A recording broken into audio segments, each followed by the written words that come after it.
Išeina ta pati Šakalinų, jinai mėgėja tokia, bet jinai praneša, kad mes per artimiausius ar ten 3 metų investuosime į, kaip ten, kontrmobilumą, tai yra pasienių, minuosim, ten darysim, dar tie santykiai blogės. Tai svarbiausias žinutės. Turime nustoti žaisti pagal skirtingas taisyklės, o tai reiškia, kad turime patys būti kūrybiškesni, reaguodami į Rusijos agresiją ir nustoti braižyti savo patiems raudonas linijas, ko mes nedarysime arba ko mes bijome.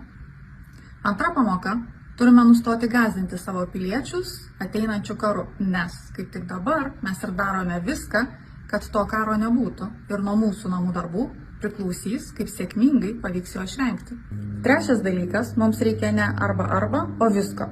Ir gynybos pramonės, ir stipresnių ginkluotojų pajėgų, ir gebėjimo susikalbėti su partneriais, tiek regione, tiek globaliai, girdėti juos ir perduoti savo žinutę, nes tik kartu mes pajėgsime atsilaikyti.